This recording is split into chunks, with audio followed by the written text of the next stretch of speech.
welcome to Lovers Quarrels BookTube channel. I'm Cara Skinner, and today we are talking about how to be an avid bookworm while you are broke or on a budget. So, let's get started.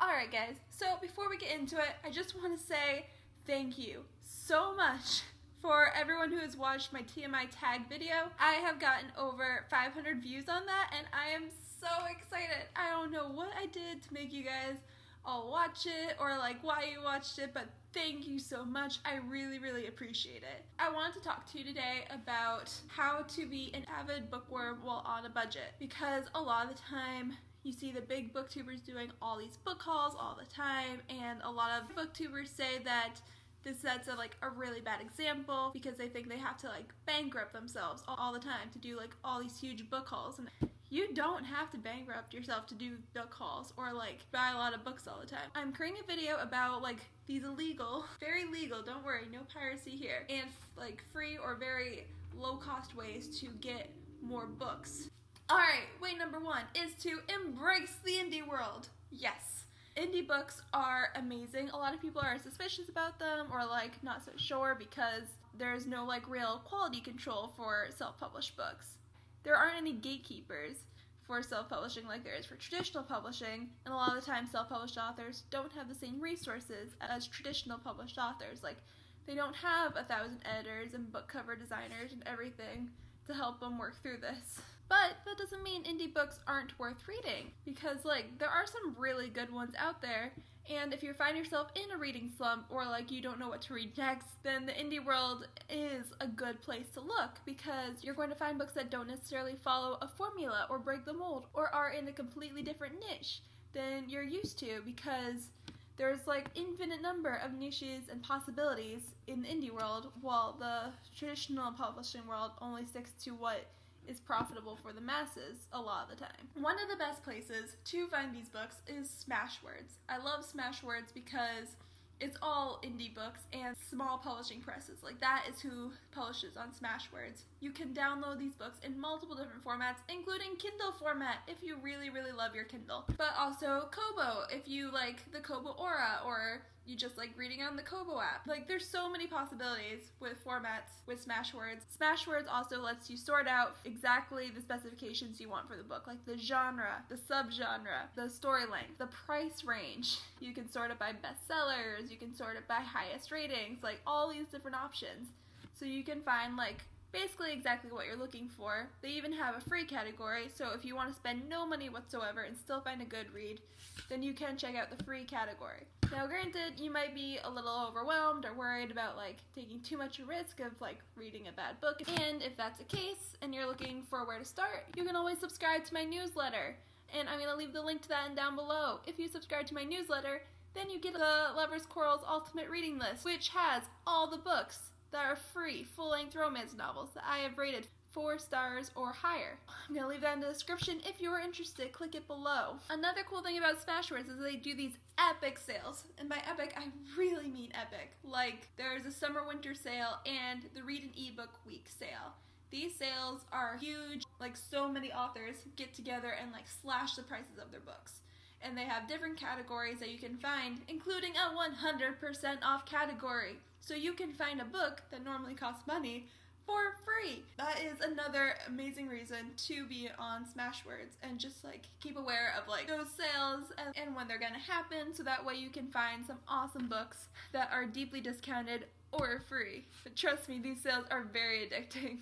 I once like got 60 books from the 100% off category during, I think, Read an eBook Week.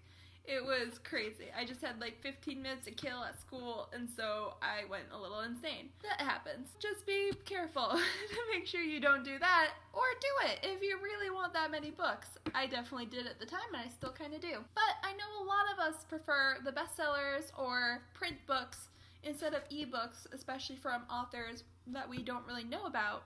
And that's fine. You can get some really good best-selling free print books for free. Where? At your local library. I know. A lot of people look down on the library because they prefer to collect or own their books, and I get that. And I know a lot of people like to write notes in the margins, and you can't do that with a library book, obviously. If you do, then you're a dick. But also, they like to collect different editions, like the very pretty covers. And I get if you don't want to use a slightly beat up library copy that has like those horrible protective things on the covers and everything to keep them from getting scratched, like those feel so gross. However, libraries are really good for when you're not sure if you want to buy a book or not. And honestly, even if you know for sure that you want to buy a book because you love this author and you're going to own every single book from this particular author or whatever, then why not read it first? And then, after that, you can decide if you want to buy it or not for real, because for all you know, you're about to drop $15 on the one book that you hate that this author has written. There is no risk in reading it in the library first, and then deciding to buy it later. Libraries are just really good, especially if like you want to discover more traditionally published authors that you don't really know that well, or like you want to read a best-selling book, but like you don't want to actually collect the books. I mean, like, I get it. After I lost 200 books to rats and a collapsing house, I'm like really against getting books right now. At least for me. Like, I don't really want to collect or accumulate more books until I get my own space with like 1,000 bookshelves that I can like line the books up all neatly on. I just don't want to right now. I have like gone into a bookstore and like kind of cringed at the thought of buying a book because of this, honestly. So like most of the books I'm accumulating now are either ebooks or I get print books from the library to read. That is a good thing if you don't want to hoard books right now or collect books or anything, depending on your living situation or just like your lifestyle or attitudes or whatever.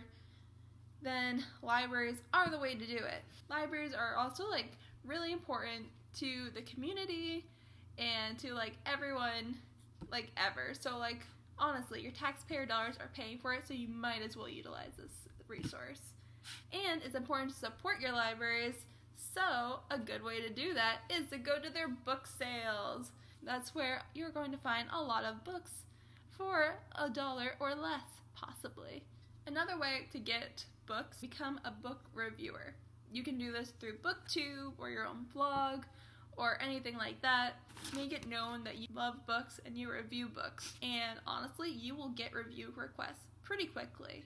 A lot of people think that you actually have to be a big blogger to get review requests and people to like give you free copies of their book to review, and that's not true, because these authors honestly don't really care about your blog post. They just don't. What they care about is the book review that you're going to post on Goodreads and Amazon about their book. Or you can also do NetGalley, where you can get free advanced copies of books, like traditionally published books actually, in exchange for a review. And it's actually pretty cool. These books are not like the final edited version, they're advanced copies, and your feedback will go to making the final version a bit better. But like, it's still a lot of fun, and it was actually pretty rare for me when I was doing NetGalley to find a book that I didn't care for.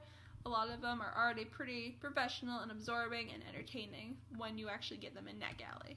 So I definitely recommend that if you love getting advanced copies and you want to get them for free. And that's a good way for a reviewer. Another way to do it is online book club. I'm going to leave that link down below. You can get free books there, free book of the month, or find other books to review for free that authors put up in exchange for a review. I don't always care for it. I found like a lot of really boring books. They have very strict rules about the frequency you review books, how active you are on the forums and stuff, and you have to have really good high quality reviews so you can get access to more books and everything, or at least like a higher selection to books. And it can be a little frustrating, and I didn't care for it. I don't really use that site as much anymore, but it's still worth checking out. You can find quite a few books on there, and it is a pretty good resource if you want free books, especially if you're willing to do a review for it, because it helps these authors as well as it helps you, because you can get entertained, hopefully. Another way that you can get free books are giveaways. Giveaways are a lot of fun. Authors often do it all the time. You can look on Twitter and Goodreads and just find giveaways. They can be a lot of fun. Authors, bloggers do this as well. A good resource or place that you can find all these free ebook giveaways is Prolific Works, and that is a lot of fun. You subscribe to that and get daily emails of free books right in your inbox. It's addicting. You can get a lot of books that way. I think I got 30 books through Prolific Works before I decided no, I am not going to check these emails anymore until I read more of the books I already have on my TBR. I'm telling you, once money is removed as a barrier for you getting books, your TBR will just get out of control until you develop self-control. Speaking of giveaways, I am doing a giveaway starting on Earth Day, April 22nd. It is now up to 5 books donated by 5 amazing authors, and this is to raise money for Trees for the Future, which is a nonprofit fighting extreme poverty and climate change by teaching impoverished farmers how to create a sustainable forest garden, which is an amazing thing. It'll help them become food secure and lift them out of poverty. I'm doing a fundraiser to support that for Earth Month. If you want to learn more about that, then please subscribe to my Twitter, where I'm going to be giving updates. We got some awesome books in the giveaway, and I'm really excited. It's going to be really awesome, and I can't wait to share more of it with you. So if you're interested at all in this giveaway, then please follow me on Twitter, because that's where I'm going to be doing the majority of my updates on this, including the link to the Rafflecopter giveaway and the fundraising page. It's an awesome cause. I am hoping to raise enough to plant 100 trees. I think that would be an amazing accomplishment, and I couldn't do it without you guys entering. So, I would love that. And thank you, everyone. That's my video. There are no shoutouts this week, so everyone, I hope you have an awesome day, and please remember to shop local, shop indie, and read for a better world.